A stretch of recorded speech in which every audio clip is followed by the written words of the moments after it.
जय हिंद दोस्तों। स्वागत है आपका अपने YouTube channel math with an Mukesh में, जिसमें कि हम लोग NCERT मैथ का अध्ययन कर रहे हैं और वर्तमान में क्लास 11th का मैथ चल रहा है। हम लोग क्लास 11th का 8 चैप्टर ख़त्म कर चुके हैं और अभी हम लोग 9वां चैप्टर स्टार्ट करने जा रहे हैं, जिसमें कि हम लोग पढ़ेंगे सरल रेखाएं। सरल रेखाएं मतलब स्ट्रेट लाइन। स्ट्रेट लाइन के बारे में हम लोग आज जानेंगे कि स्ट्रेट लाइन क्या होता है, और खास करके हम लोग स्ट्रेट लाइन में कोऑर्डिनेट ज्योमेट्री के बारे में पढ़ेंगे, जो कि आप लोग 9वां 10वां में भी पढ़े हुए हैं। और उससे 9वां 10वां में जो पढ़े थे उसका आज रिवीजन करेंगे और फिर उससे आगे की बात हम लोग जानेंगे कि कैसे क्या करना होता है। तो इसको स्टार्ट करने से पहले हम लोग कुछ गणितज्ञों और उनके कोटेशनों को याद कर लेते हैं, ठीक है, जिनसे कि हमारा लगाव इतिहास में बने। तो कह रहा है कि एच फ्राइडेंथल का कहना था कि ज्यामिति एक तार्किक प्रणाली के रूप में बच्चों की को अपनी आत्मा की मानवीय भावना की शक्ति का एहसास कराने का एक साधन है और सबसे शक्तिशाली साधन है। यह फ्राइड फ्राइडेंथल ने कहा था, जिसको इंग्लिश में हम लोग कहते हैं geometry as a logical system is a means and even the most powerful means to make children feel the strength of the human spirit, that is their own spirit। ठीक है, ये फिलोसफी की बातें हैं। आप लोग शायद समझ पाएँ या नहीं भी समझ पाएँ, लेकिन धीरे धीरे समझ में तो आ ही जाएगा, क्योंकि अभी अब आप लोग 11th में आ चुके हैं, इंटर में आ चुके हैं। तो चलिए उन गणितज्ञों को भी याद कर लें जिनका योगदान इसमें रहा है। इनको आप जान रहे हैं, इनका नाम है रेने डेस्कार्टे, और इनका जन्म 1556 ईस्वी में हुआ था और 1650 ईस्वी तक की ये अपना योगदान मैथमेटिक्स में दिए थे, और इन्हें the father of analytical geometry भी कहा जाता है। कौन को? किनको? रेने डेस्कार्टे को। ठीक है, तो आज हम लोग ज्योमेट्री स्टार्ट कर रहे हैं। ज्योमेट्री में हम लोग स्ट्रेट लाइन के बारे में पढ़ेंगे, ठीक है। तो स्ट्रेट लाइन को पढ़ने से पहले हम लोग कुछ चीज को याद कर लें। जैसे ज्योमेट्री की शुरुआत होती है कहाँ से होती है? पॉइंट से होती है। ज्योमेट्री की शुरुआत कहाँ से होती है? पॉइंट से होती है। ये देखिए, ये नुकीला भाग है और इसको हम किसी चीज पर रख देते हैं तो इससे जो हमें चिन्ह मिलता है वही क्या कहलाता है? पॉइंट कहलाता है। ये क्या है? पॉइंट है, ठीक है। ये इसको हम लोग क्या कहते हैं? पॉइंट कहते हैं। अब इसका डिफिनेशन कैसे देंगे? तो दैट टाइप ऑफ मार्क या that type of symbol which have negligible length breadth and height is called point. ठीक, मतलब वैसा चिन्ह जिसमें लंबाई चौड़ाई तथा मोटाई नगण्य हो। यह नहीं कहेंगे कि उसमें लंबाई चौड़ाई तथा मोटाई हो ही नहीं, उसको क्या कहेंगे? नगण्य हो। उसे क्या कहते हैं हम लोग? पॉइंट कहते हैं। एक बार फिर से समझ लीजिए कि वैसा चिन्ह जिसमें लंबाई चौड़ाई तथा मोटाई नगण्य हो उसे हम लोग क्या कहते हैं? पॉइंट कहते हैं, बिंदु कहते हैं, ठीक है। उसके बाद आती है, पॉइंट से जब थोड़ा आगे बढ़ते हैं हम लोग, तो उसके बाद आती है लाइन, ठीक है। अब देखिए line, locus of points is called line. हम बोल दे रहे हैं, आप लोग लिख लेंगे, locus of points is called line, मतलब बिंदुओं के गमन पथ को क्या कहते हैं? लाइन कहते हैं, ठीक है। लाइन, लाइन को हिंदी में हम लोग क्या कहते हैं? रेखा कहते हैं, ठीक है। अब देखिए रेखाएं दो प्रकार की हो सकती है, एक तो सीधी हो सकती है, दूसरी टेढ़ी हो सकती है। अब देखिए सरल रेखा किसको कहेंगे और वक्र रेखा किसको कहेंगे? सपोज कीजिए कि आपको दो पॉइंट दिया हुआ है ए और बी, ठीक। ए से बी पर जाने का सबसे छोटा रास्ता, पॉइंट ए से बी पर जाने का सबसे छोटा रास्ता कौन सा होगा? ये होगा, ठीक है। पॉइंट ए से बी पर जाने का सबसे छोटा रास्ता ये है, तो इसी को हम लोग क्या कहेंगे? स्ट्रेट लाइन कहेंगे। मतलब दो बिंदुओं के बीच के शॉर्टेस्ट डिस्टेंस जिस लाइन द्वारा रिप्रेजेंट होती है उसी को हम लोग क्या कहते हैं, स्ट्रेट लाइन कहते हैं। बाद बाकी जितना भी लाइन होगा वह क्या होगा, कर्व लाइन होगा। ठीक है, कर्व लाइन भी अनंत तक जाती है और स्ट्रेट लाइन भी अनंत तक जाती है। समझ में आ रहा है? स्ट्रेट लाइन किसको कहेंगे और कर्व लाइन किसको कहेंगे? मतलब अगर दो बिंदु दिया हुआ है, उसके बीच का शॉर्टेस्ट डिस्टेंस जिस लाइन के द्वारा रिप्रेजेंट होता है वह क्या कहलाता है, स्ट्रेट लाइन कहलाता है। और बाद बाकी जितनी भी लाइंस होंगी उसमें हजारों लाखों करोड़ों अनगिनत लाइंस हम खींच सकते हैं उस दोनों बिंदुओं से होते हुए, तो उसको हम लोग क्या कहेंगे, कर्व लाइन कहेंगे। ठीक, लेकिन स्ट्रेट लाइन दो बिंदु से सिर्फ एक ही जाएगा, ध्यान में रखना है इन सब चीजों को। उसके बाद और कुछ देख लेते हैं हम लोग, जैसे तल क्या होता है, एक्स वाई प्लेन, प्लेन क्या होता है। जैसे वैसा वैसा प्लेन या वैसा वैसा मार्ग जिसमें लंबाई तथा चौड़ाई हो उसे क्या कहेंगे, प्लेन कहते हैं। ठीक है, जिसमें लंबाई और चौड़ाई हो वह क्या कहलाएगा, प्लेन कहलाएगा, इसमें मोटाई नहीं होगी। ठीक है, अब देखिए जैसे यह बोर्ड आप देख रहे हैं, यह जो बोर्ड है यह क्या है, एक प्लेन है, प्लेन सरफेस है। आपके पास जो कागज है वह क्या है, प्लेन है। ठीक है, लेकिन बुक क्या है, प्लेन नहीं है, वह क्या है, ठोस है। ठीक, वो थ्री डायमेंशनल फिगर है बुक जो है, लेकिन उसी का एक पेज जो है वह क्या है, एक प्लेन है। ठीक है, जनरली क्या होता है कि प्लेन को एक्स वाई प्लेन के रूप में दर्शाया जाता है। ठीक है, जनरली क्या होता है कि एक्स वाई प्लेन प्लेन को एक्स वाई प्लेन के रूप में दर्शाया जाता है या उसे कहा जाता है एक्स वाई प्लेन। अब यह एक्स वाई प्लेन क्या होता है इसको भी हम लोग समझ लेते हैं। जैसे आप देख रहे हैं कि यह जो लाइन x और x डैश आप देख रहे हैं, x x डैश जो है यह क्या है, जमीन के समानांतर है। आपको दिख रहा होगा बोर्ड का निचला हिस्सा जो है उसके समानांतर यह है। तो जमीन के समानांतर खींची गई रेखा को क्या कहते हैं, एक्स एक्सिस कहते हैं। मतलब जमीन के समानांतर जो रेखा खींची जाएगी उसे क्या कहेंगे, एक्स एक्सिस कहेंगे। और जमीन पर परपेंडिकुलर लाइन जो खींची जाएगी, मतलब लंबवत लाइन जो खींची जाएगी, मतलब जमीन के साथ 90 डिग्री कोण बनाते हुए जो लाइन खींची जाती है ऊर्ध्वाधर लाइन, उसी को हम लोग क्या कहते हैं, वाई एक्सिस कहते हैं। इसको क्या कहते हैं, वाई एक्सिस कहते हैं। एक्स एक्सिस और वाई एक्सिस समझ गए। चलिए अब देखते हैं कोऑर्डिनेट क्या होता है। जैसे आप देख रहे हैं कि यह पॉइंट है, इस सरफेस पर कोई पॉइंट ले सकते हैं, तो मान के चलिए यही पॉइंट हमने ले लिया, इस पॉइंट का नाम हमने रख दिया एक। अब इस पॉइंट को फिक्स करने के लिए, उसका लोकेशन फाइंड करने के लिए हम क्या कर सकते हैं, इसको लोकेशन फाइंड करने के लिए क्या किया जाता है कि एक्स एक्सिस से वह कितना दूर है और वाई एक्सिस से कितना दूर है, यह फाइंड करके हमें पता चल जाता है कि उसका लोकेशन क्या है। ठीक, उसके लोकेशन को दर्शाना, किसी भी पॉइंट के लोकेशन को दर्शाना ही उसका क्या कहलाता है, कोऑर्डिनेट कहलाता है। या दूसरी भाषा में हम लोग कह सकते हैं कि एक्स एक्सिस और वाई एक्सिस के सापेक्ष किसी बिंदु को रियल नंबर के द्वारा दर्शाना ही उसका कोऑर्डिनेट कहलाता है।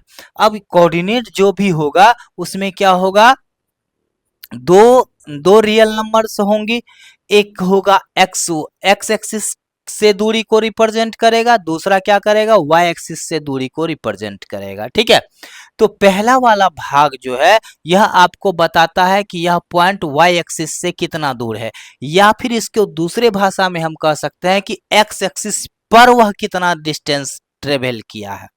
देखिए दो चीजें एक ही हुई, कैसे हुई देखिए, यह इस पॉइंट ए का वाई एक्सिस से दूरी, वाई एक्सिस से दूरी या एक्स एक्सिस पर ट्रेवल किया गया दूरी, दोनों एक ही वाक्य है लेकिन कहने का तरीका अलग है। ठीक है, तो सबसे पहले यहां क्या किया जाता है, वाई एक्सिस से दूरी, या इसको कहें कि एक्स एक्सिस पर तय की गई दूरी को रिप्रेजेंट किया जाता है जो कि x1 है। मतलब यह डिस्टेंस क्या है, x1 है। उसके बाद देखिए, उसके बाद बगल में क्या कोमा दे करके लिखते हैं हम लोग, एक्स एक्सिस से उस पॉइंट की दूरी, एक्स एक्सिस से उस पॉइंट की दूरी कितनी है, यह क्या कहलाती है, y1 कहलाती है। यह डिस्टेंस क्या है, y1 है, और यह डिस्टेंस x1 है। तो इसी को हम लोग क्या कहेंगे, y एक्सिस पर की दूरी, या कहेंगे x एक्सिस से दूरी। ठीक है, तो किसी भी पॉइंट को दर्शाने के लिए, मतलब किसी भी पॉइंट का कोऑर्डिनेट कैसे फाइंड किया जाता है, एक्स एक्सिस से दूरी और वाई एक्सिस से दूरी दोनों को एक साथ अगर ब्रैकेट में हम लिख देते हैं तो उस पॉइंट का कोऑर्डिनेट कहा जाता है, और वही उस पॉइंट का लोकेशन होता है। इसको अगर हम प्रैक्टिकल रूप में देखना चाहें तो आप देख सकते हैं, यह ग्लोब है और यहाँ पर आपका इंडिया है, अपना इंडिया जो है यहाँ पर है। अब देखिए, इंडिया में आप मान के चलिए बिहार में है, तो बिहार लगभग में यहाँ पर है, इंडिया के यहाँ पर बिहार है। और इस पॉइंट का लोकेशन कैसे निकालेंगे, आप जब कहीं जाते हैं, आपका दोस्त कहता है कि भाई आप मुझे अपना लाइव लोकेशन भेज दो, हम आपको रिसीव कर लेंगे।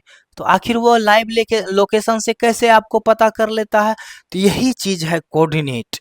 कोऑर्डिनेट ही उसको बता देता है कि आप कहाँ पर हो। तो यहाँ पर एक्स एक्सिस और वाई एक्सिस तो है नहीं, तो आखिर कोऑर्डिनेट खींचा कैसे पता कैसे चलता है। तो यहाँ एक्स एक्सिस और वाई एक्सिस के बदले में क्या है, ग्लोब पर अक्षांश और देशांतर है।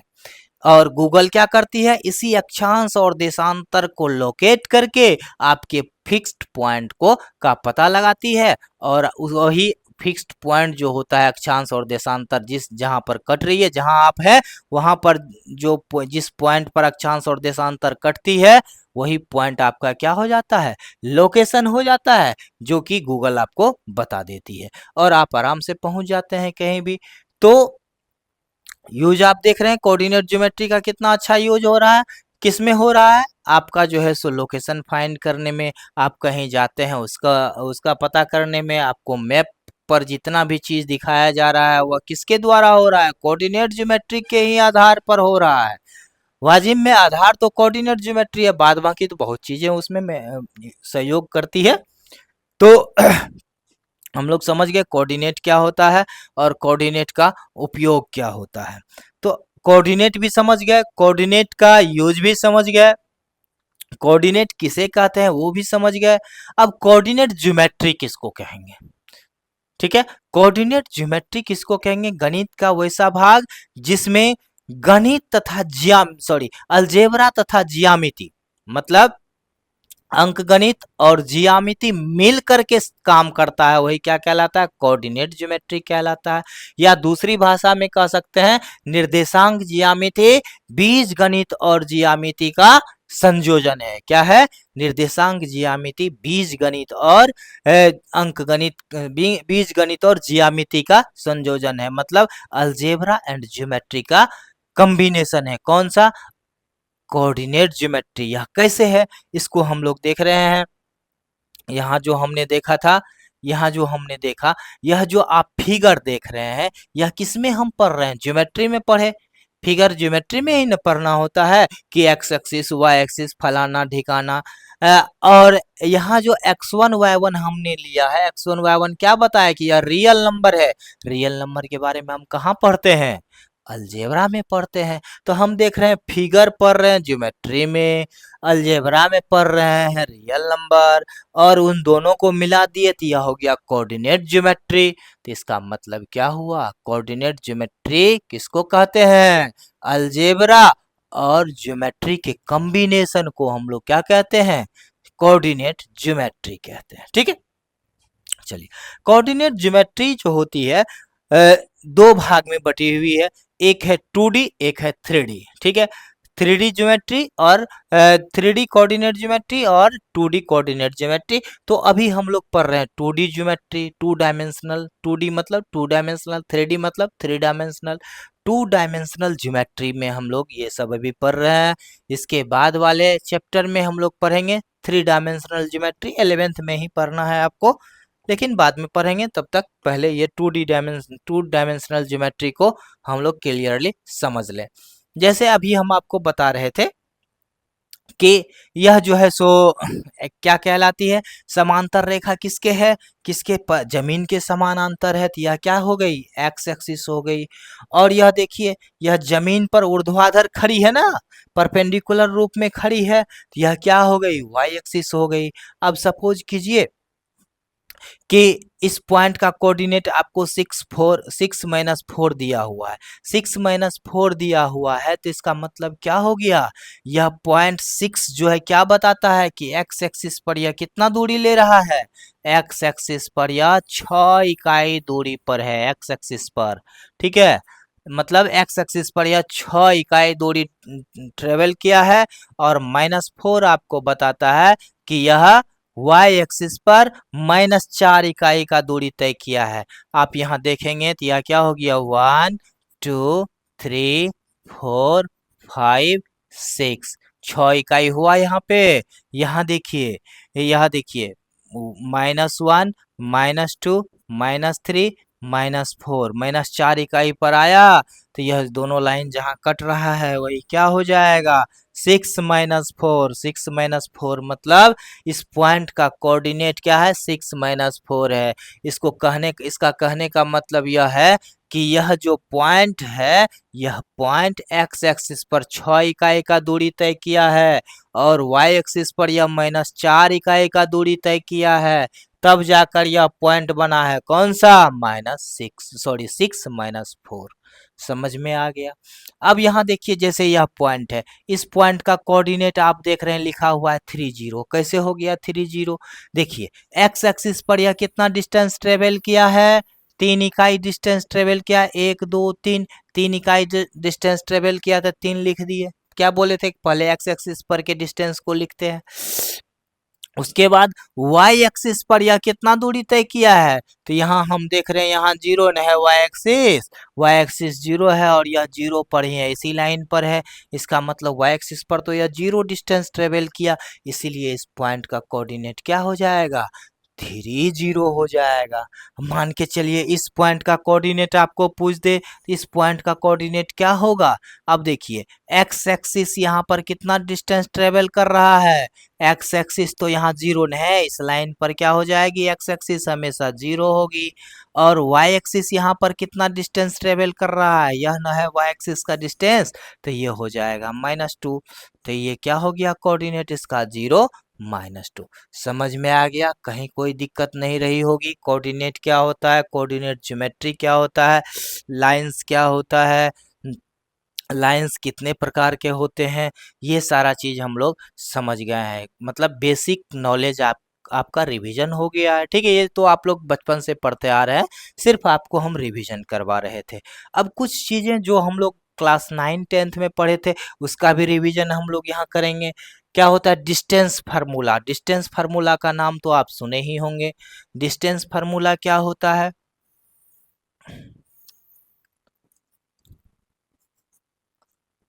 सपोज कीजिए कि यहाँ 2 पॉइंट दिया हुआ है, ठीक। इस पॉइंट का कोऑर्डिनेट है x1 y1, और इस पॉइंट का कोऑर्डिनेट है x2 y2,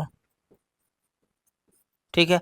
तो इसके बीच का डिस्टेंस कैसे निकलेगा, मतलब यह दूरी कैसे फाइंड होगा, इसके लिए हम लोग को फार्मूला दिया गया है। क्या फार्मूला होता है, डिस्टेंस फार्मूला, या इसका पी क्यू अगर मान के चलिए नाम दे दिया जाए। आपके क्वेश्चन में यह पी क्यू यहाँ लिखा हुआ है बोर्ड पर, इसीलिए पी क्यू ही ले लेते हैं। तो पी क्यू की डिस्टेंस डिस्टेंस फाइंड करना है, पी क्यू के बीच का दूरी निकालना है, तो उसके लिए क्या होता है, इस फार्मूला का यूज किया जाता है। इसका प्रूफ हम लोग पढ़े हुए हैं क्लास 10th के ये कोऑर्डिनेट ज्योमेट्री में हम लोग इसका प्रूफ किए हुए हैं। अगर आप उसको नहीं जानते हैं कि कैसे प्रूफ होता है, तो आप इसी इसी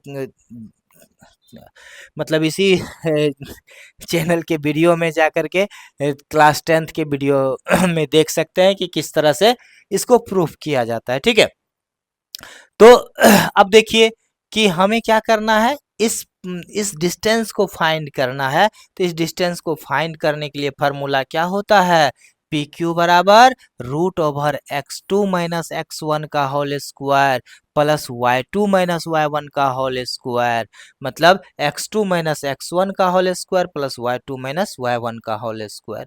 सपोज कीजिए सपोज कीजिए इस पॉइंट का कोऑर्डिनेट जो है x1 y1 तो जनरल फॉर्म हो गया। इस पॉइंट का कोऑर्डिनेट हम मान लेते हैं कि 1 1 3 है, मान के चलिए 1 3 है, और इस पॉइंट का कोऑर्डिनेट मान के चलिए 4 2 है। ठीक है, तो x1 y1 और x2 y2 का वैल्यू हमें मालूम हो गया है। तो if coordinate of p is equal to कितना है 1 3 and coordinate of q is equal to 4 2 है। ठीक है, coordinate of p is equal to कितना है 4 2 है। तो अब इस दोनों के बीच का डिस्टेंस बराबर क्या हो जाएगा, पी क्यू बराबर क्या हो जाएगा। अब देखिए इस सबसे पहले तो रूट लगा लेंगे, उसके बाद x2 माइनस x1 तो मतलब 4 माइनस 1, 4 माइनस 1 का होल स्क्वायर, 4 माइनस 1 का होल स्क्वायर, प्लस में देखिए y2 माइनस y1 का होल स्क्वायर तो 2 माइनस 3 का होल स्क्वायर।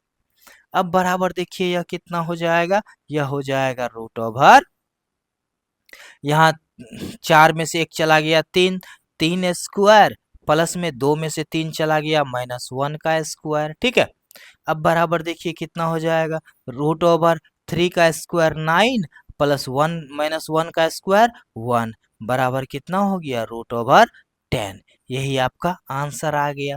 तो कितना आसान था इस फार्मूला का यूज करना। अगर दो पॉइंट आपको दिया हुआ है तो इस फार्मूला का यूज करके हम लोग क्या कर सकते हैं, उसके बीच का दूरी निकाल सकते हैं, और इसी फार्मूला का नाम क्या है, डिस्टेंस फार्मूला।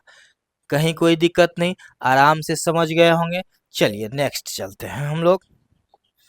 अगला चीज हमें पढ़ना है the coordinate of points line segment joining the points इतना इंटरनली इन द रेशियो। अब देखिए कि क्या कह रहा है कि अगर कोई x1 y1 और x2 y2 बिंदु को मिलाने वाले रेखाखंड को m अनुपात n में भी अंतः विभाजित करने वाले बिंदु का निर्देशांक। इसका मतलब क्या हुआ, इसको हम लोग थोड़ा सा समझते हैं। ठीक है, इसको फिगर के रूप में समझेंगे तब आराम से समझ में आएगा। वैसे आपको यह पता ही होगा, 9th 10th में इसका प्रूफ भी हम लोग पढ़ चुके हैं। अभी सिर्फ फिगर दे करके इसको समझ लेते हैं कि यह होता कैसे है। जैसे मान के चलिए यह y एक्सिस है, यह x एक्सिस है। ठीक है, यहाँ 2 पॉइंट्स हैं, 2 पॉइंट्स हैं।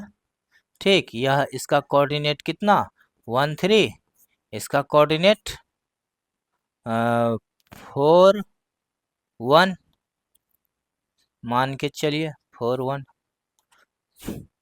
ठीक है, अब देखिए कि अब कह रहा है कि इसको मिलाने वाली रेखा को एक पॉइंट ऐसा है, इसको मान लीजिए P, इसको मान लीजिए Q।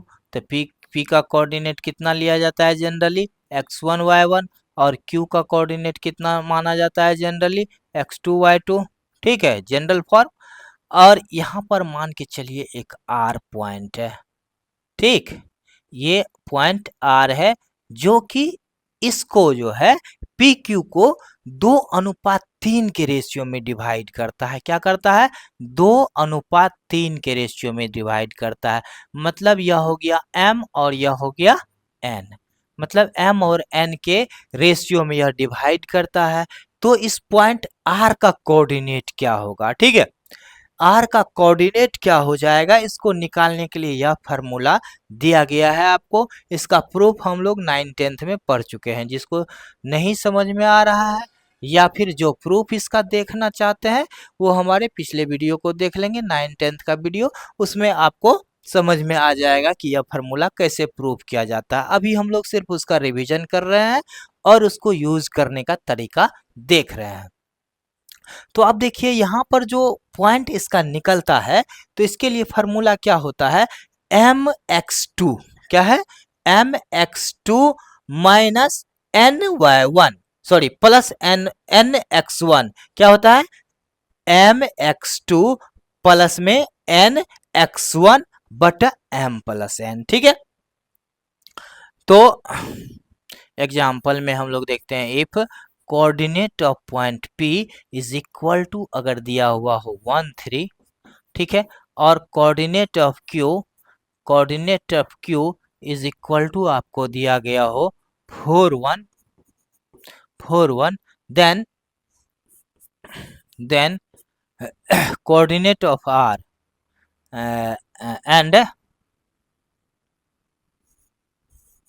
एंड पी आर बटा में Q R is equal to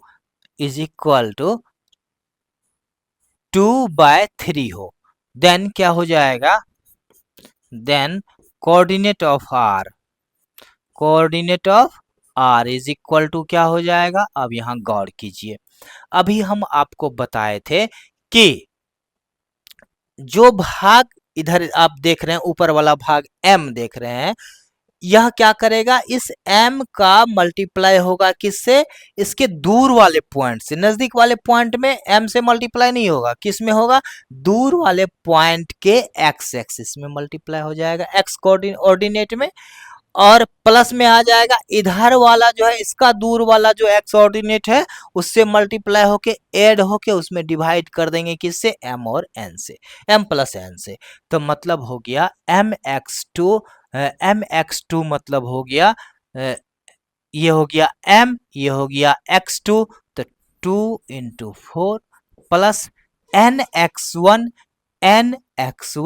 तो हो जाएगा 3 × 1 बटा में m प्लस n 2 + 3। समझ में आ रहा है, कहीं कोई दिक्कत नहीं है। चलिए, कॉमा, अब y वाले में क्या होगा, सेम वही फार्मूला, इस 2 से क्या हो जाएगा, 1 में पहले गुना हो जाएगा, तो 2 × 1 मतलब हो गया my2 प्लस ny1 मतलब यहाँ n का वैल्यू कितना है, 3 × y1 का वैल्यू कितना है, 3 × 3,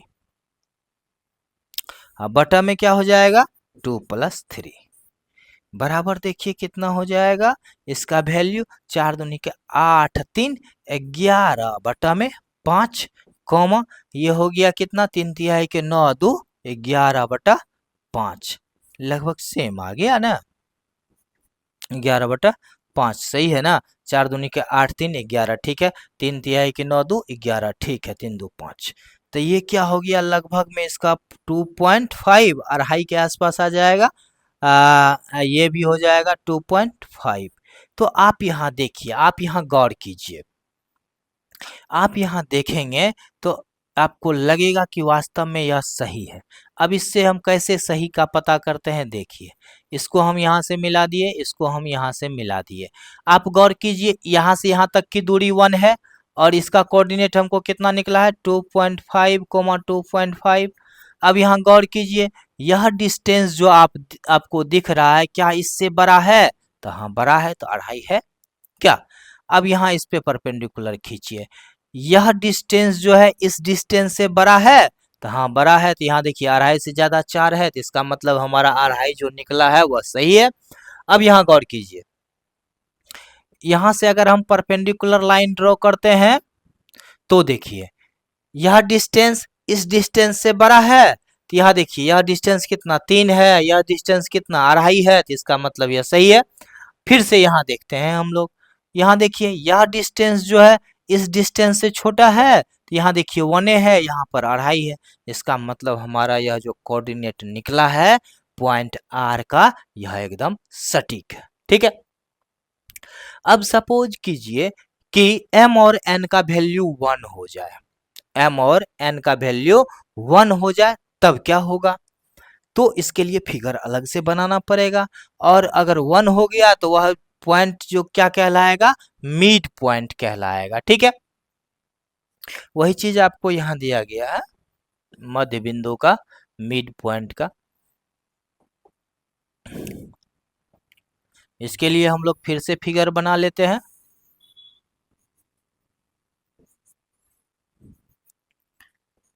मान लेते हैं कि यह एक्स एक्सिस है और यह क्या है, वाई एक्सिस है।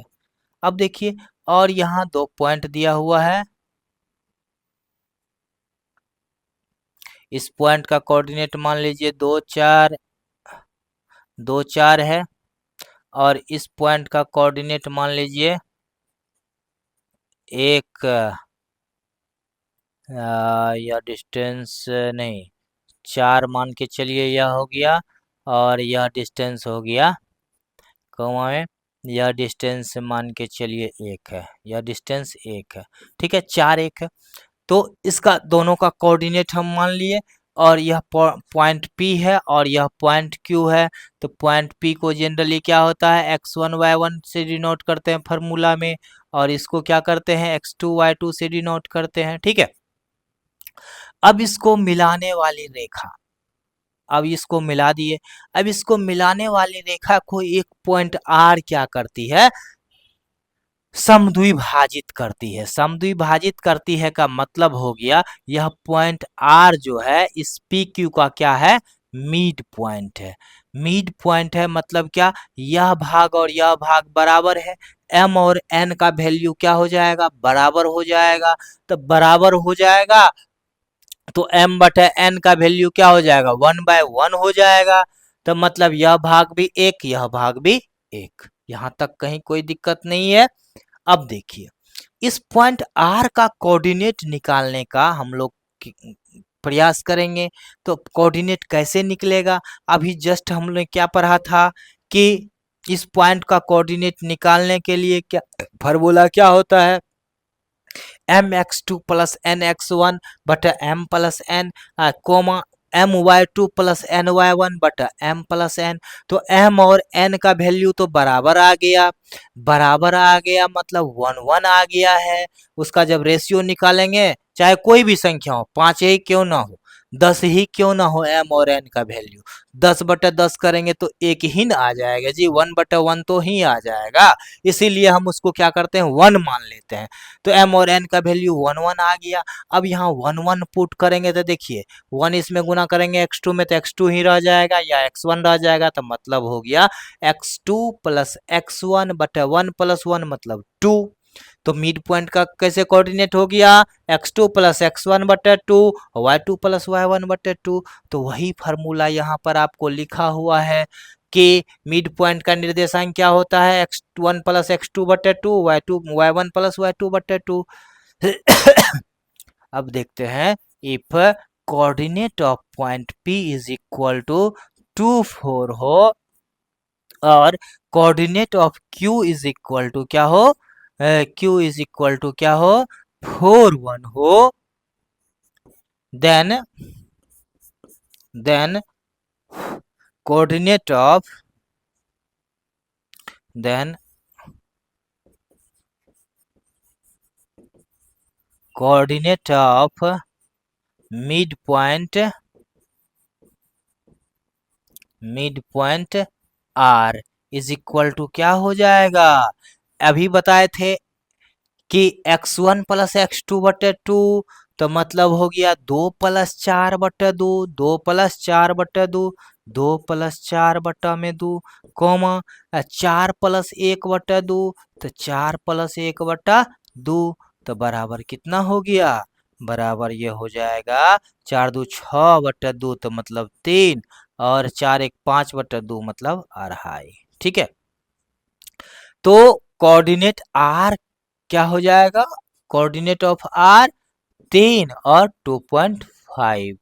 आप देख रहे हैं कि इसके ठीक मध्य में यह है, तो इसका कोऑर्डिनेट 2 और 4 के बीच में क्या होता है, ठीक बीच में 3 होता है ना, और 1 और 4 के ठीक बीच में क्या होता है, 2.5 होता है। इसीलिए क्या हो जाएगा, coordinate of point R is equal to 3 और 2.5 हो जाएगा। कहीं कोई दिक्कत नहीं है। चलिए, ये हमारा रिवीजन अभी हो रहा है, पिछले अभी 9 10th में हम लोग जो पढ़े थे उसी का रिवीजन चल रहा है अभी। अब देखिए, अब हम लोग देखते हैं area of triangle. Area of triangle क्या होता है, या फार्मूला भी आप लोग जान ही रहे हैं। वैसे तो आधा 1/2 गुना आधार गुना ऊंचाई होता है। उसके बाद ट्रिगोनोमेट्री में जाएंगे तो एरिया ऑफ ट्रायंगल कुछ अलग तरीके से भी tan cos लगा करके निकाल सकते हैं। अगर एंगल दिया हुआ है tan थीटा cos थीटा लगा करके भी हम एरिया फाइंड कर सकते हैं। और यहाँ हम लोग पढ़ रहे हैं कोऑर्डिनेट ज्योमेट्री, तो कोऑर्डिनेट ज्योमेट्री का भी अपना एक अलग प्रोसेस है एरिया निकालने का, जो कि आप लोग 9th-10th में इस फार्मूला का प्रूफ पढ़ चुके हैं। वो वीडियो आप देख सकते हैं प्लेलिस्ट में जाकर। तो हम लोग सिर्फ यहाँ रिवीजन कर रहे हैं, तो इसका रिवीजन आपको करवा देते हैं। सपोज कीजिए, मान लीजिए कि यह ट्रायंगल है ए बी सी। क्या है? ट्रायंगल ए बी सी है। ठीक, इस ट्रायंगल ए बी सी में पॉइंट ए का कोऑर्डिनेट मान के चलिए x1 y1 है, पॉइंट बी का कोऑर्डिनेट x2 y2 है। ठीक है, और पॉइंट सी का कोऑर्डिनेट क्या है? x3 y3 है। ठीक, ये हो गया कोऑर्डिनेट। किसका कोऑर्डिनेट? कहां से आता है? इसी से न जी, एक्स एक्सिस और वाई एक्सिस रहता है, उससे हम लोग कोऑर्डिनेट फाइंड करते हैं। अब देखिए, तो अब देखिए कि मान के चलिए यह ट्रायंगल है और इसका coordinate x1 y1 x2 y2 और x3 y3 इनके वर्टिसेज का कोऑर्डिनेट है, इसके शीर्षों का कोऑर्डिनेट है। तो अब इसका एरिया फाइंड करेंगे, तो एरिया निकालने के लिए हम लोग क्या जानते हैं? Formula area of triangle A B C, area of triangle A B C बराबर क्या होगा? अब देखिए 1/2 तो आप जान ही रहे हैं, या सब में लगता है क्या, चाहे आप आधार ऊंचाई ले या tan थीटा cos थीटा ले, सब में 1/2 तो लगेगा ही। 1/2 इंटू, अब देखिए यहाँ पर x1 ब्रैकेट शुरू। अब देखिए यहाँ पर एक चीज ट्रिक याद रखना है आपको, इस फार्मूला को याद रखने के लिए एक ट्रिक का उपयोग करना है, जिससे आपका प्लस माइनस में कभी अशुद्धि नहीं होगी। क्यों? क्या ट्रिक है कि जिस पॉइंट से हम स्टार्ट करें, यह जरूरी नहीं है कि हम यहाँ x1 से स्टार्ट किए तो आप भी x1 से करें, आप x2 x3 किसी से कर सकते हैं। तो x1 से हम स्टार्ट करते हैं जनरली, तो x1 से हम स्टार्ट करते हैं, इस पॉइंट से स्टार्ट करते हैं, तो इसका जस्ट अगला पॉइंट कौन सा होगा? अब देखिए जस्ट अगला पॉइंट यह x2 y2 है, आप यह भी ले सकते हैं। तो आप तब इस तरह से घूमेंगे क्लॉकवाइज में, अभी हम लिखे हुए हैं इसको एंटी क्लॉकवाइज में, तो हम एंटी क्लॉकवाइज में लेके चल रहे हैं। तो अब देखिए इसका अगला पॉइंट, अगला वर्टेक्स यह है, तो यहाँ क्या हो जाएगा? यहाँ पर y कोऑर्डिनेट, y ऑर्डिनेट क्या है इसका? y2 है, और इसका अगला क्या है? y3। तो x1 into y2 minus y3। ठीक, x1 अब ब्रैकेट में y2 माइनस y3। ठीक, उसके बाद प्लस x2 इंटू, अब यहाँ हम आ गए x2 पे। अब x2 का अगला ऑर्डिनेट क्या है? x3 y3 है, और इसमें y ऑर्डिनेट क्या है? y3। तो यहाँ हो जाएगा y3 माइनस y1। क्या हो जाएगा? y3 minus y1। ठीक है, उसके बाद प्लस है x3 इंटू, अब देखिए अब हम यहाँ आ गए x3 पर, तो यहाँ से अगला क्या हो जाएगा? y1, y1 minus y2। यहाँ क्या हो जाएगा? y1 minus y2। ठीक है, इसका ब्रैकेट बंद, उसके बाद क्या लगा देंगे? मोड। आप यहाँ देख रहे हैं कि यह जो एरिया हम लिखे हैं इसमें क्या है? यूनिट स्क्वायर, यूनिट स्क्वायर लिख सकते हैं, या स्क्वायर यूनिट लिख सकते हैं। अब देखिए कि यहाँ हम देख रहे हैं कि इसमें मोड लगा हुआ है। आखिर हमने मोड क्यों लगाया? इसके पीछे भी एक कारण है। क्या कारण है? कि किसी भी चीज का एरिया जो है निगेटिव कभी नहीं हो सकती है। ठीक है, आप ध्यान रखेंगे, एरिया कभी भी निगेटिव नहीं होगी, वॉल्यूम कभी भी निगेटिव नहीं होगी, लेंथ कभी भी निगेटिव नहीं होगी। ठीक है, तो यहाँ एरिया जो है कभी भी निगेटिव नहीं होता है, इसीलिए हम लोग यहाँ क्या लगा दिए, मोड लगा दिए। मोड का मतलब क्या होता है, निरपेक्ष वैल्यू हमें मोड देता है। निरपेक्ष में वैल्यू मतलब क्या हो गया कि मोड के अंदर का वैल्यू अगर निगेटिव भी आया है तो मोड से बाहर आकर के वो क्या हो जाएगा, पॉजिटिव हो जाएगा। ठीक है, मोड के अंदर में पॉजिटिव है तो बाहर आके तो वह पॉजिटिव होगा ही, अगर निगेटिव है तब भी वह क्या हो जाएगा, पॉजिटिव हो जाएगा। इसीलिए इसमें मोड लगाया जाता है, क्योंकि एरिया कभी भी शून्य नहीं हो सकती है। ठीक है, एरिया जीरो हो सकती है। अब जीरो होंगी तो क्या होगा और वह कैसे होगा, इसको भी हम लोग थोड़ा सा आगे बढ़ के समझ लेते हैं। अब देखिए कि the area of the triangle, if the area of triangle ABC is 0, then 3 points ABC are on a line and are collinear। मतलब कोई 3 बिंदु जो है ABC और उसके द्वारा बना हुआ ट्रायंगल क्या हो कि उसका एरिया, बने हुए ट्रायंगल का एरिया शून्य हो तो क्या होगा, वह पॉइंट ए बी सी क्या होगा, कोलिनियर होगा। यह कैसे होता है इसको हम लोग समझते हैं। यहाँ सपोज कीजिए कि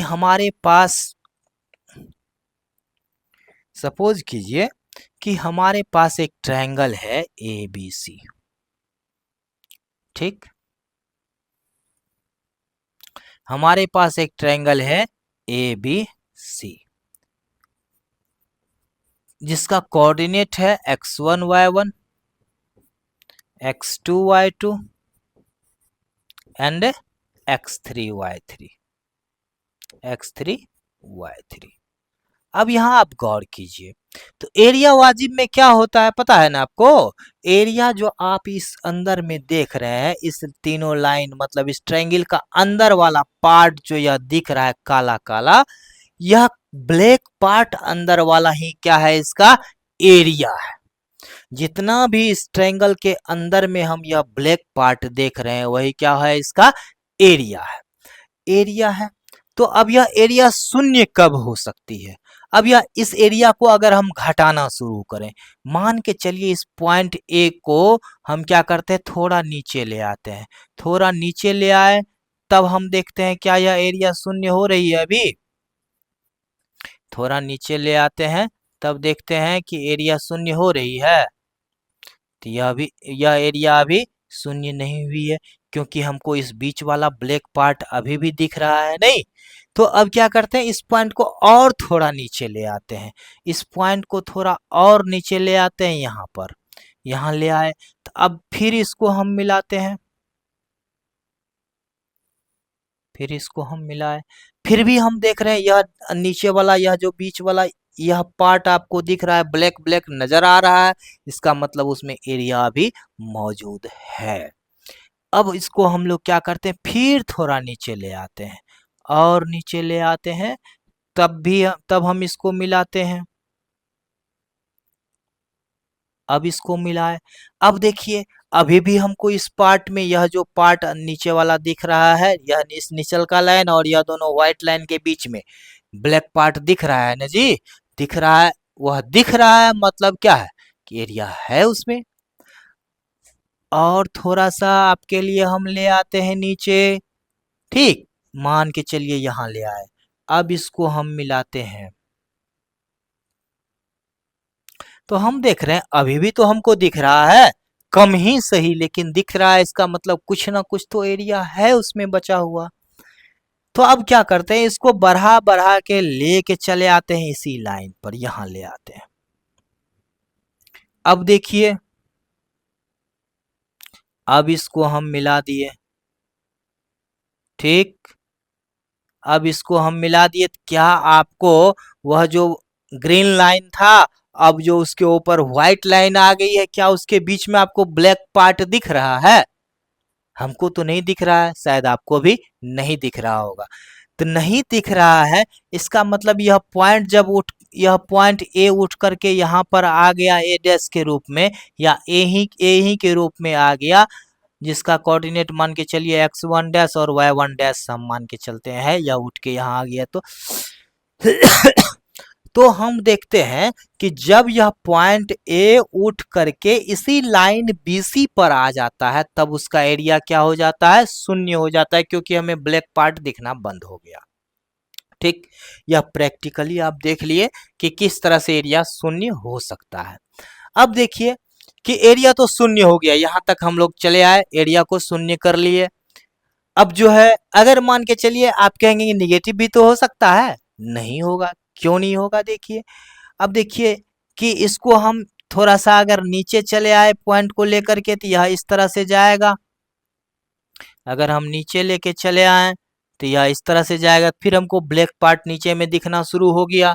दिखना शुरू हो गया मतलब एरिया इसमें बन गया। एरिया बन गया मतलब दिख रहा है, तो निगेटिव तो हो ही नहीं रहा है, निगेटिव तो होगा ही नहीं।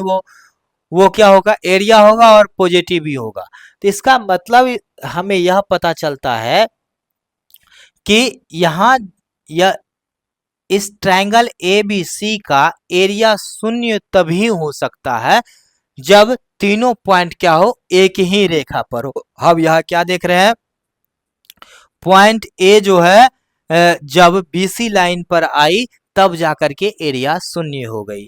तो एरिया शून्य होने का मतलब क्या हो गया, एरिया शून्य होने का मतलब हो गया 1/2 into x1 into y2 minus y3 plus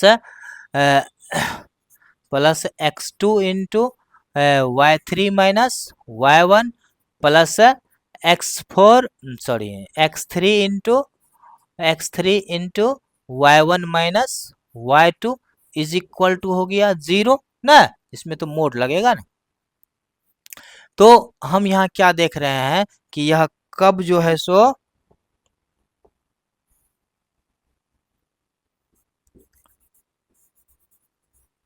area अगर शून्य हो गया तो मतलब उसका फॉर्मूला जो हम लोग पढ़े थे उसके बराबर में शून्य हो जाएगा। अब इस 1/2 को हम उधर लेके चले जाएंगे, 0 में भागा हो जाएगा तो वह भी शून्य हो जाएगा। इसका मतलब एरिया शून्य कब हो सकती है, जब जब इसका वैल्यू x1 इंटू इतना, y1 इंटू x2 इंटू इतना और x3 इंटू इतना बराबर शून्य हो जाए, तो इसका मतलब क्या हो गया कि उस ट्रायंगल का एरिया शून्य है। या फिर 3 पॉइंट कोलिनियर तब हो सकते हैं जब इतना बराबर 0 हो जाए। कहीं कोई दिक्कत नहीं। कोलिनियर कब होगा मतलब संरेख कब होगा यह भी समझ गए। एरिया शून्य होगा तो क्या होगा यह भी समझ गए। ठीक है, और ट्रायंगल का एरिया निकाला कैसे जाता है यह भी हम लोग समझ गए। जरा एक बार हम लोग देख लेते हैं कि वीडियो रुका तो नहीं है ना। तो चलिए, रुका नहीं है।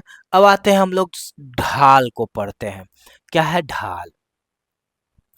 अब देखिए कह रहा है if theta is the inclination of A line L then tan theta is called the slope और gradient of the line L। मतलब हो गया यदि थीटा किसी रेखा L का झुकाव है तो tan थीटा को रेखा M का ढाल कहते हैं। ठीक है, इसको थोड़ा सा हम लोग फिगर के रूप में देखते हैं फिर समझते हैं। क्या ढाल क्या होता है। सपोज कीजिए कि यह y एक्सिस है और यह x एक्सिस है। ठीक है, x dash y y dash. ठीक, और यह इसका ओरिजिन है। वैसे तो हम कहीं भी लाइन खींच सकते हैं, लेकिन ओरिजिन से खींचते हैं ना तो थोड़ा सा देखने में अच्छा रहता है और समझने में हमें अच्छा रहता है, इसीलिए हम ओरिजिन से एक लाइन खींच देते हैं। ठीक है, अब यहाँ देखिए मान के चलिए यहाँ पर पॉइंट P है और OP का डिस्टेंस मान के चलिए 2 किलोमीटर है। ठीक, OP का डिस्टेंस कितना है 2 किलोमीटर है। तो इसका मतलब इसका कोऑर्डिनेट कुछ ना कुछ होगा। उसके बाद देखिए कोऑर्डिनेट कुछ ना कुछ होगा तो इसका मतलब जो है सो यह दूरी और यह दूरी कुछ ना कुछ होगी। क्या यह दूरी और यह दूरी कुछ ना कुछ होगी, या फिर इसको 2 किलोमीटर ना मान करके कोऑर्डिनेट ही हम लोग मान लेते हैं। मान के चलिए इस पॉइंट P का कोऑर्डिनेट है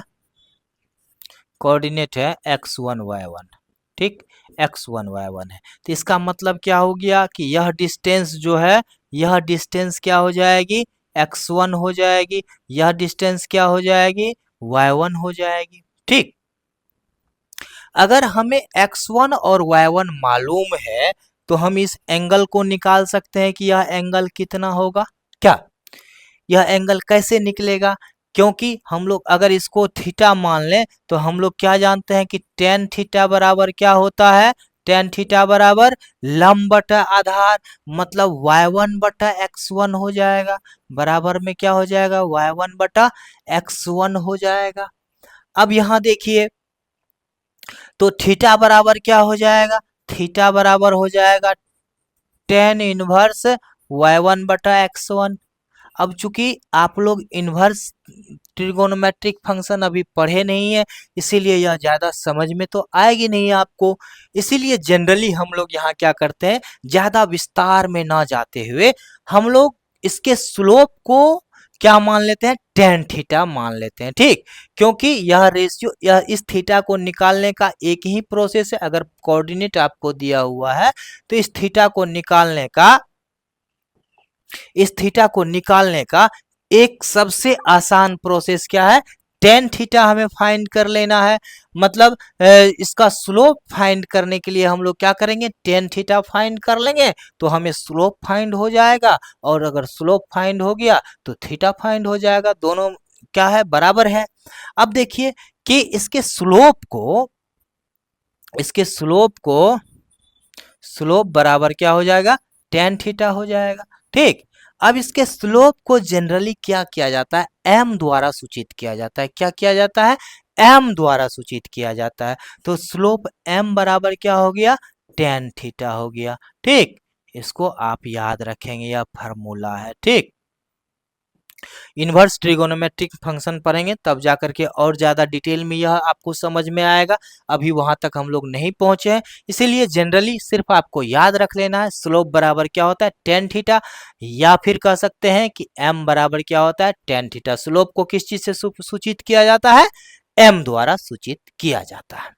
अब देखिए कि slope of x axis, slope of x axis, slope of x axis बराबर, अब देखिए कि स्लोप ऑफ एक्स एक्सिस क्या होगा।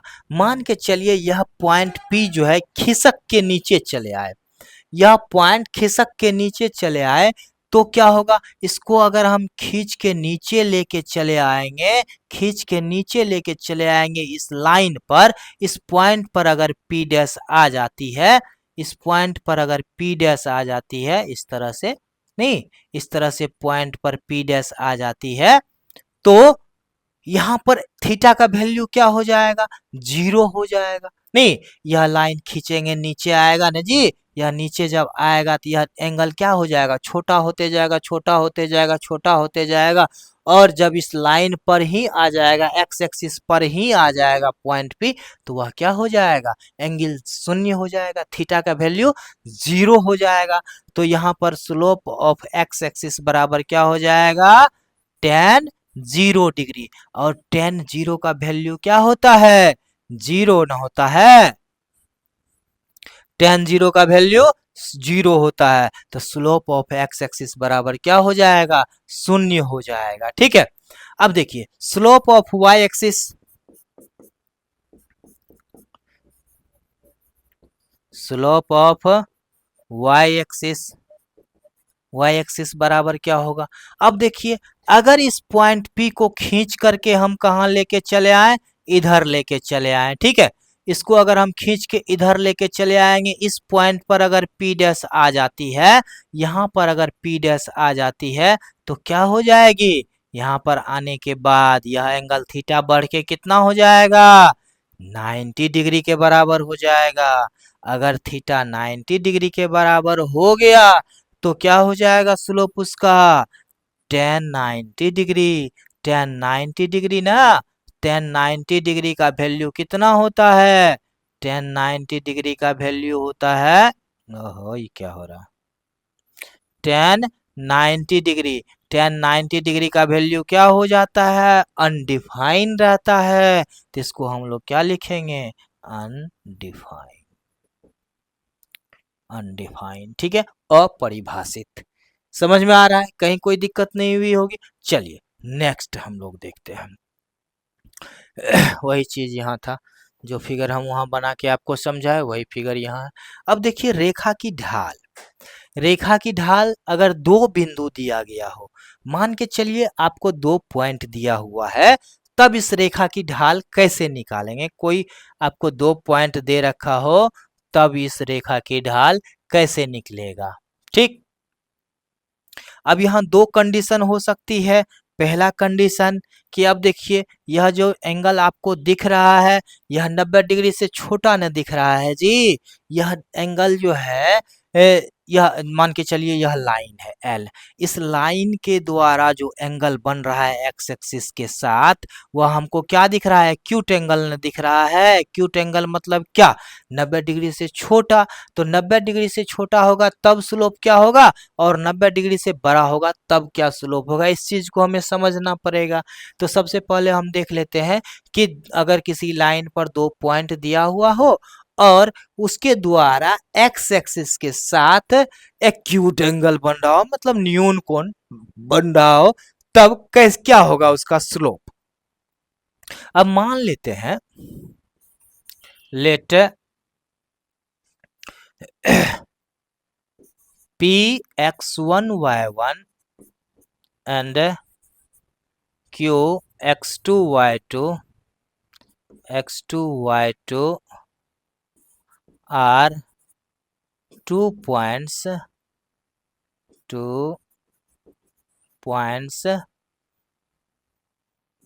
on a line L। मतलब इसको हिंदी में लिखेंगे तो माना कि px1y1 और qx2y2 रेखा L पर 2 बिंदु है। एक बार फिर से हम आपको सुना दे रहे हैं, आप लोग लिख लेंगे हिंदी में, माना कि px1y1 और qx2y2 रेखा L पर 2 बिंदु है। यहां तक समझ गए। उसके बाद देखिए कि and it's make an angle theta an acute angle, ठीक है, acute angle theta, acute angle theta, ठीक है, विथ एक्स एक्सिस, ठीक है। और क्या माने कि और यह एक्स एक्सिस के साथ न्यून कोण थीटा बनाती है, ठीक है, न्यून कोण थीटा बनाती है, यह हम लोग समझ गए। अब देखिए कि अब यहां देखिए कि इस फिगर में हम लोग अब देखते हैं, हम लोग क्या करते हैं, पॉइंट Q से QR परपेंडिकुलर खींच दिए और पॉइंट P से PM परपेंडिकुलर खींच दिए। कंस्ट्रक्शन में आइए, कंस्ट्रक्शन में क्या करते हैं, draw QR perpendicular to OX, QR perpendicular to OX and PM perpendicular to QR, PM perpendicular to QR, ठीक है। देन चलिए यहां तक कहीं कोई दिक्कत नहीं है आप लोग को समझने में। अब हम लोग मेन पॉइंट पर पहुंचते हैं। अब यहाँ देखिए, आप गौर से देखिए, हमने क्या किया है कि इस पॉइंट Q से इस पर परपेंडिकुलर लाइन खींचा है, ठीक है, और इस पॉइंट P से इस लाइन पर परपेंडिकुलर लाइन PM खींचा है, ठीक। अब देखते हैं कि इस पॉइंट QM का लेंथ क्या होगा, इसका लेंथ कितना होगा। इसका लेंथ कितना होगा। इसका लेंथ हम लोग निकालने के लिए क्या करेंगे, इस पूरे में से, यह पूरा का लेंथ कितना है, इस पूरे का लेंथ कितना है, इस पूरे का लेंथ कितना है, y2 है जी, y2 है। और यहाँ से यहाँ तक का लेंथ कितना है, y1 है। तो इसका मतलब यह डिस्टेंस कितना हो जाएगा, y2 माइनस y1 क्या हो गया, यह जो लेंथ है qm बराबर y2 माइनस y1 है। ठीक, y2 माइनस y1 हो गया। चलिए सिमिलरली देखिए, यहाँ से यहाँ तक का डिस्टेंस कितना है, x2 है।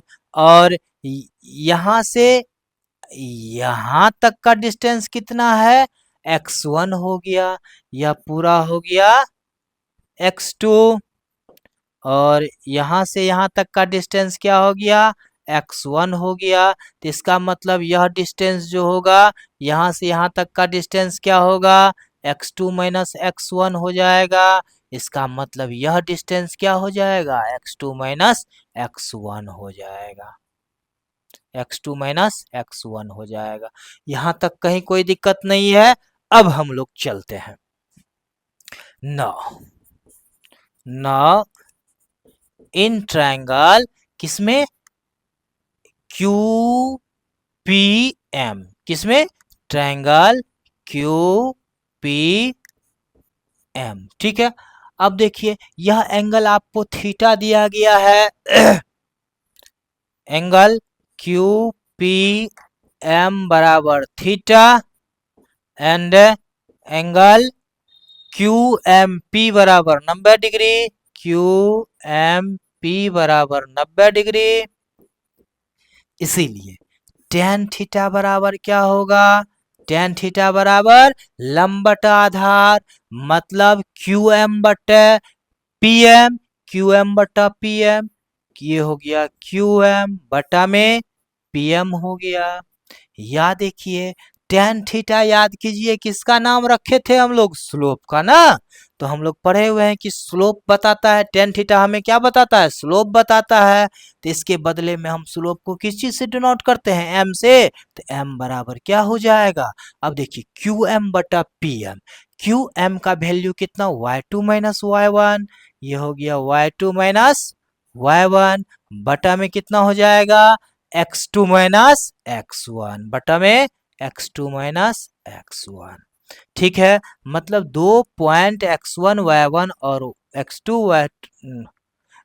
y2 दिया हुआ हो, तो उसके द्वारा उसके साथ जो लाइन जाती है, मतलब उससे होकर जो लाइन जाती है, उस लाइन का स्लोप क्या हो जाएगा, m बराबर y2 माइनस y1 बटा x2 माइनस x1।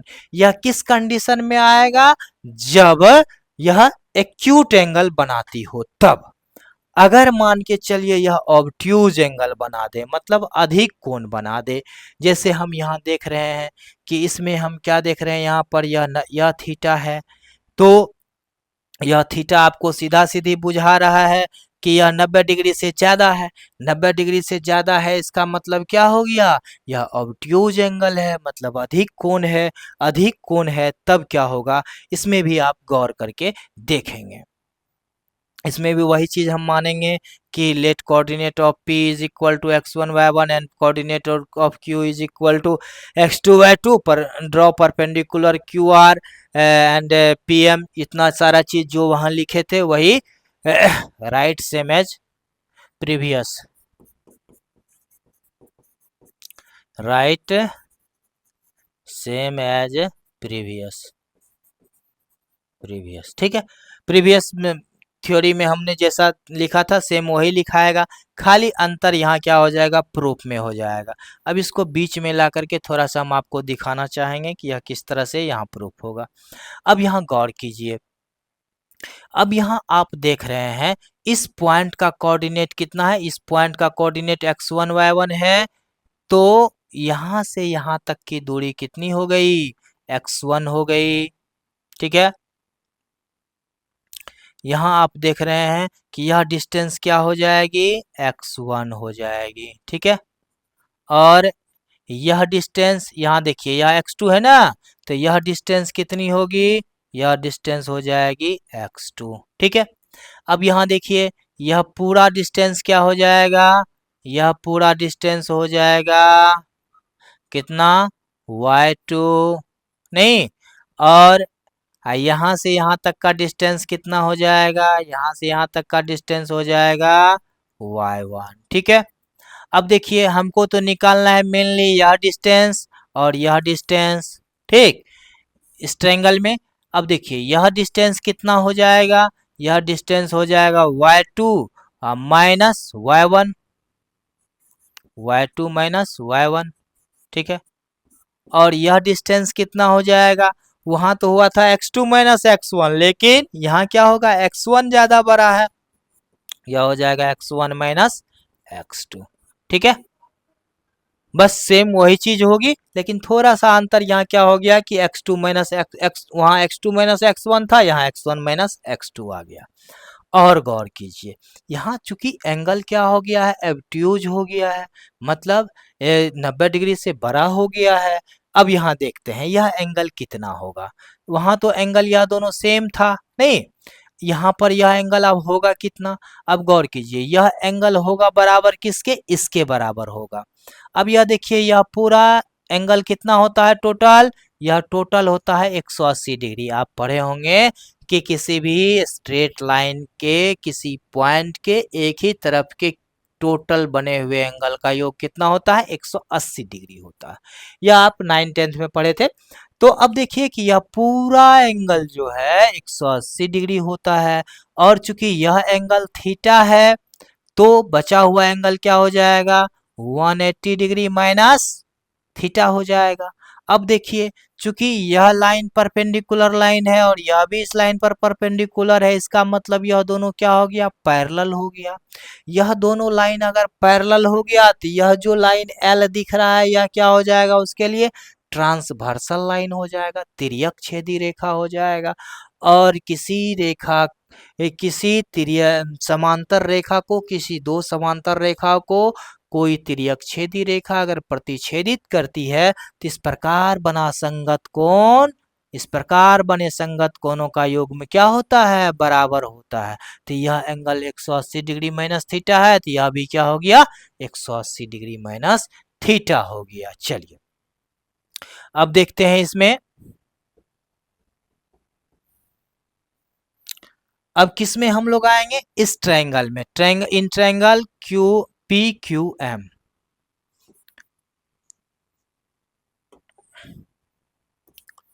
इन ट्रायंगल पी क्यू एम हम लोग क्या देख रहे हैं, tan 180 डिग्री माइनस थीटा बराबर क्यू एम बटा में P M, tan 180 degree minus theta बराबर क्यू एम बटा में पी एम ना, क्यू एम बटा में पी एम।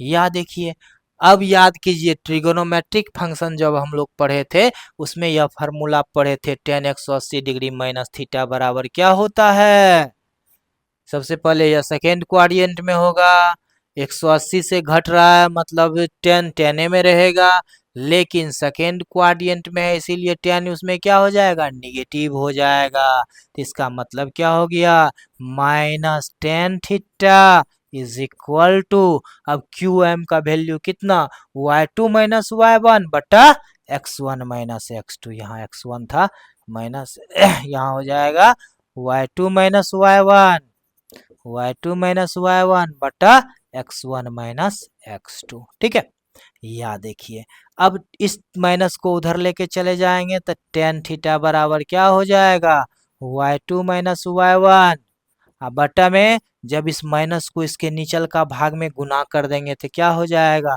x1 हो जाएगा निगेटिव, y1 x2 हो जाएगा पॉजिटिव, चिन्ह नीचल का बदल जाएगा, तो इसको हम लोग क्या लिख सकते हैं, x2 माइनस x1।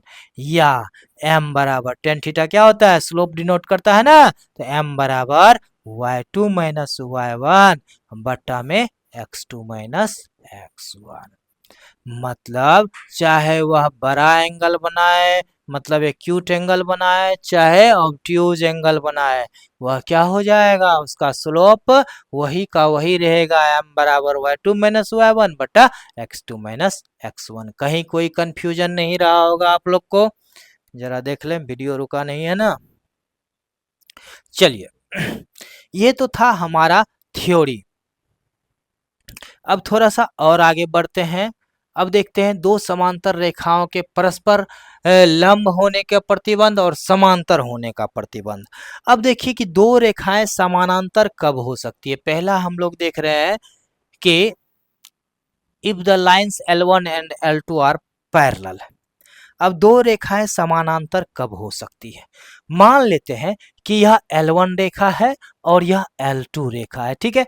तो यह समानांतर होंगे, तो कब होंगे, ठीक है। तो अगर मान के चलिए यहाँ दो कंडीशन है, अगर यह समानांतर दिया हुआ है तो स्लोप क्या होगा, अगर स्लोप दिया हुआ है तो समानांतर कब होगा ये समझना है। तो सबसे पहले हम लोग मान लेते हैं कि यह समानांतर रेखा है।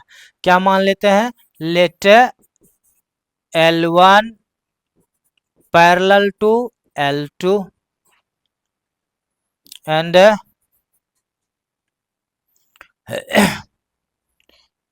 It's make an angle, it's make an angle, make an angle, an angle, angle alpha and beta with x axis, with x axis respectively, ठीक है। चलिए, मतलब क्या हुआ, इसको हिंदी में आप लिखना चाहेंगे तो लिख लीजिए कि माना कि L1 समानांतर L2 दो लाइन है, ठीक है, और यह एक्स एक्सिस के साथ अल्फा और बीटा कोण बनाती है। मतलब कि L1 पैरेलल L2 दो लाइन है और L1 parallel to late line, यहाँ लिख लेते हैं line L1 parallel to L2, मतलब कि लाइन L1 और L2 दो समानांतर रेखाएं हैं जो कि क्रमशः एक्स एक्सिस के साथ अल्फा और बीटा कोण बनाती हैं, ठीक है। अब देखिए देन आइए, अब यहां देखते हैं कि अगर यह समानांतर रेखाएं हैं तो सबसे पहले समांतर रेखाओं को निकालने से पहले हम यहाँ देख लेते हैं कि L1 जो है सो एंगल कितना बना रही है, tan अल्फा बना रही है। तो slope of L1, slope of L1, L1 slope of L1 बराबर कितना हो जाएगा, tan अल्फा हो जाएगा, ठीक है। स्लोप ऑफ L1 क्या हो जाएगा, tan अल्फा हो जाएगा। यह देखिए, अगर हम स्लोप ऑफ L1 को m1 मान ले, इसके स्लोप को, रेखा L1 को के स्लोप को m1 मान ले, तो m1 बराबर क्या हो जाएगा, tan अल्फा हो जाएगा। इसको इक्वेशन फर्स्ट मान लेते हैं। अगेन स्लोप ऑफ L2 बराबर, स्लोप ऑफ L2 यह कोण कितना बना रहा है एक्स एक्सिस के साथ, बीटा कोण बना रहा है, तो इसका मतलब हो जाएगा tan बीटा, tan बीटा। तो अगर मान के चलिए कि यह L2 जो है tan beta angle, tan beta slope बना रहा है, तो इसका मतलब अगर हम L2 का स्लोप m2 मान लें, m2 का स्लोप m2 मान लें, तो m2 बराबर क्या हो जाएगा, tan बीटा हो जाएगा, ठीक। इसको समीकरण 2 मान लेते हैं, कहीं कोई दिक्कत नहीं है। अब देखिए,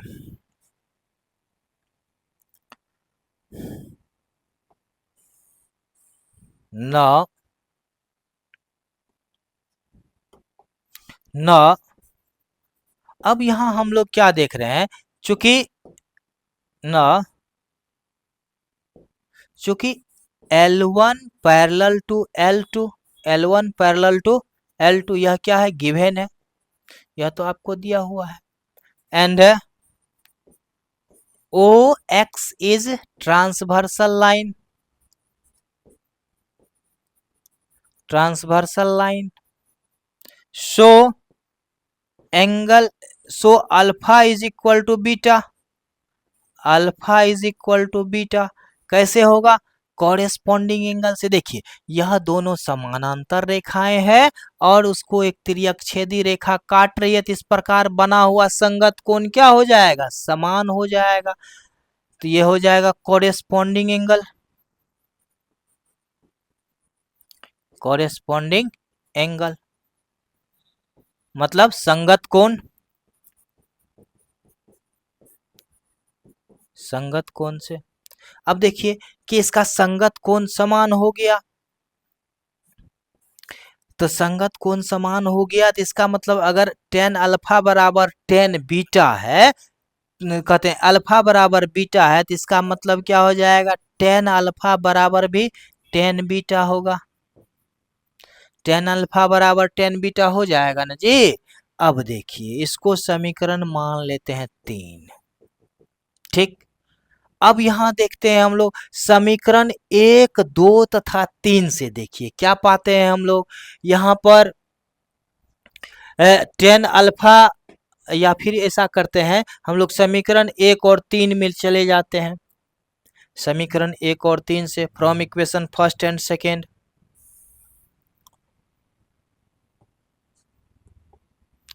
from equation first and third. देखिए क्या है कि m1 बराबर टेन अल्फा है, यहाँ टेन अल्फा बराबर टेन बीटा है, तो क्या हो जाएगा फर्स्ट और थर्ड से, m1 बराबर टेन बीटा हो जाएगा, इसको समीकरण 4 मान लेते हैं, ठीक। m1 बराबर हमको क्या आ गया, टेन बीटा आ गया।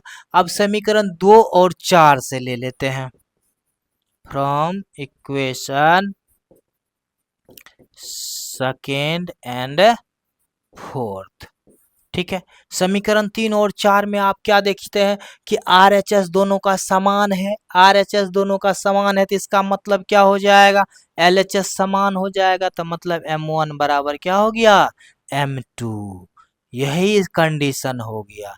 इसका मतलब क्या हुआ कि अगर दो रेखाएं समानांतर हो तो उसका स्लोप भी समान होता है, ठीक। अगर दो रेखाएं जिसका स्लोप m1 और m2 हो और वह समानांतर हो, तो m1 बराबर क्या होगा, m2 होगा। इसी का कन्वर्स उल्टा, कि अगर दो रेखाएं समान स्लोप के हों तो वह दोनों क्या होंगी, समानांतर होंगी। कहीं कोई दिक्कत नहीं है, आराम से समझ में आ गया। चलिए नेक्स्ट देखते हैं हम लोग। अब देखते हैं परपेंडिकुलर के केस में क्या होता है, अगर दो रेखाएं परपेंडिकुलर हो तब क्या होगा। सपोज कीजिए, यहाँ सपोज कीजिए कि L1 और L2 दो रेखाएं हैं जो कि परस्पर क्या है, परपेंडिकुलर है। यहाँ आप जो देख रहे हैं L1 और L2 एक दूसरे को कितना पर काट रही है, 90 डिग्री पर न काट रही है, तो यहाँ हम क्या देखते हैं कि यह क्या है, परपेंडिकुलर है, ठीक। तो अब यहाँ देख रहे हैं कि L1 क्या करती है, थीटा कोण बनाती है और L2 बीटा कोण बनाती है। यहाँ मान लेते हैं let L1 perpendicular to L2 and L1 and L2 makes an angle of alpha and beta with x axis, ठीक है। देन अब देखिए कि यहाँ आप आइए कहाँ पे, कि चूंकि यह एंगल हो गया 90 डिग्री, तो इसका मतलब यह एंगल भी हो जाएगा 90 डिग्री। कहीं कोई दिक्कत नहीं है। अब देखिए कि चूंकि यह 90 डिग्री का हो गया, यह अल्फा है, तो यह एंगल कितना होगा? यह एंगल हो जाएगा कितना? 90 degree minus alpha, 90 degree minus alpha हो जाएगा। या फिर इसी एंगल को हम यह भी लिख सकते हैं कि 90 degree, sorry 180 degree, 180 degree minus beta हो जाएगा। ठीक है, तो उतना ज्यादा हम लोग को बीटा 90 डिग्री माइनस बीटा ना लेकर के हम यहाँ 90 डिग्री माइनस अल्फा इसको ले रहे हैं, और इसको ले रहे हैं कितना? अल्फा, यह हो गया बीटा। अब देखिए कि इसमें हम लोग कर क्या सकते हैं, परपेंडिकुलर होगा तो इसका स्लोप क्या सब निकलेगा। सबसे पहले स्लोप निकालते हैं L1 का। Slope of L1, slope of line 1, slope of L1 बराबर क्या हो जाएगा? tan अल्फा हो जाएगा। ठीक, कहीं कोई दिक्कत नहीं है। अब देखिए यह हो गया tan अल्फा, तो L1 का स्लोप tan अल्फा हो गया, तो इसका मतलब M1 बराबर क्या हो गया? tan अल्फा हो गया। ठीक, इसको समीकरण 1 मान लेते हैं। अब देखिए स्लोप, स्लोप ऑफ L2 बराबर क्या हो जाएगा? tan बीटा हो जाएगा। ठीक, स्लोप ऑफ L2 बराबर क्या हो जाएगा? tan बीटा हो जाएगा। या देखिए स्लोप ऑफ L2 बराबर tan बीटा हो गया। हमको तो यह एंगल ना 90 डिग्री माइनस थीटा निकला, लेकिन हमें तो बीटा के फॉर्म में लिखना है। तो बीटा के फॉर्म में या बीटा को अल्फा के फॉर्म में अगर लिखना चाहे तो क्या होगा, यहाँ गौर कीजिए। चूंकि यह एंगल 90 डिग्री माइनस अल्फा है, और इसी एंगल को 90 डिग्री क्या कहते हैं 180 डिग्री माइनस बीटा के रूप में लिखा जा सकता है। तो इसका मतलब यह हो गया कि बीटा बराबर कितना हो जाएगा? 90 डिग्री प्लस में अल्फा हो जाएगा। क्या हो जाएगा? या M2 बराबर tan 90 डिग्री प्लस में अल्फा हो जाएगा। ठीक, यह समझ में आया कैसे हुआ tan बीटा बराबर 90 डिग्री प्लस अल्फा? यह देखिए कैसे हुआ, चूंकि 180 degree minus beta is equal to हो गया 90 डिग्री माइनस अल्फा। या देखिए कि हमको तो बीटा का वैल्यू निकालना है, बीटा को उधर लेके चले जाइए, तो क्या हो जाएगा? बीटा बराबर यहाँ हो जाएगा 180 डिग्री माइनस, या फिर ऐसे समझिए उल्टा पुल्टा लिख देंगे ना तो आपको समझ में नहीं आएगा जल्दी। यहाँ देखिए माइनस बीटा बराबर क्या हो जाएगा? 90 degree minus alpha minus 180 degree. या देखिए कितना हो जाएगा? माइनस बीटा बराबर माइनस 90 डिग्री या माइनस अल्फा, क्योंकि घट गया। अब दोनों तरफ से माइनस कॉमन लेके काट देंगे तो बीटा बराबर कितना हो जाएगा? 90 डिग्री अब प्लस में अल्फा हो जाएगा। वही चीज ना हम यहाँ लिखे हैं, इसको हम मन ही मन कर लिए थे, आपको हम सोचे समझ में नहीं आएगा इसीलिए इसको डिटेल में हम आपको लिख दिए। चलिए अब देखिए कि M2 का वैल्यू इतना आ गया, तो हम क्या लिख सकते हैं? तो या M2 बराबर क्या हो जाएगा? tan 90 डिग्री प्लस थीटा बराबर क्या होता है? Minus cot theta. क्या होता है? Minus cot theta. तो यहाँ क्या हो जाएगा? Minus cot alpha. ठीक है, अब इसको थोड़ा सा और बीच में ला के हम लोग बनाते हैं, जिससे कि देखने में आसानी होगी आपको। अब देखिए यहाँ क्या हो जाएगा? M2 बराबर अब इसको tan के रूप में लिखेंगे तो 1/tan अल्फा हो जाएगा, 1/tan अल्फा हो जाएगा। अब इसको समीकरण 2 मान लेते हैं। ठीक, अब देखिए from equation first and second, from equation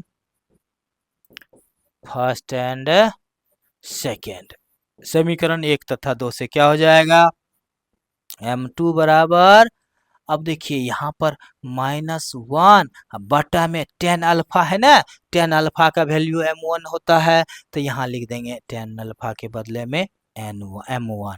तो मतलब दो लाइन पैरेलल परपेंडिकुलर कब होगी? जब M1 बराबर -1/M2 हो या M1 हो।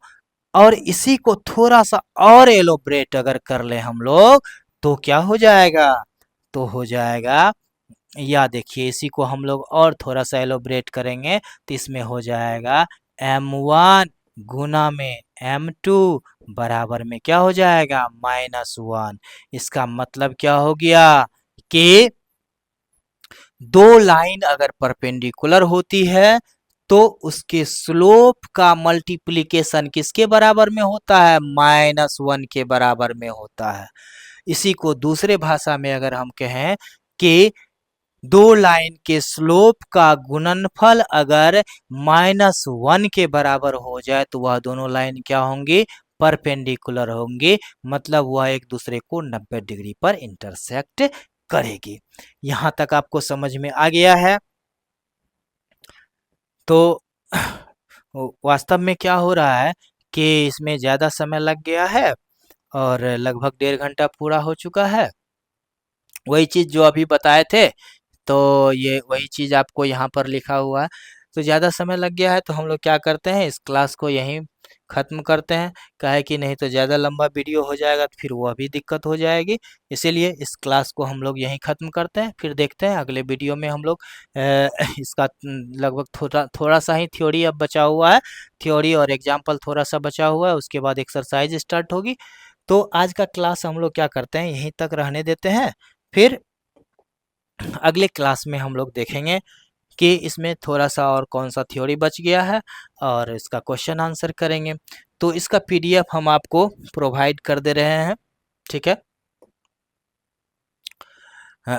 आपको ये पीडीएफ मिल चुका है। इस स्कैनर को आप स्कैन कर लेंगे, इसका पूरा का पूरा पीडीएफ आपको मिल जाएगा। तो आज का क्लास हम यहीं समाप्त करते हैं, मिलते हैं फिर अगले वीडियो में। तब तक के लिए जय हिंद।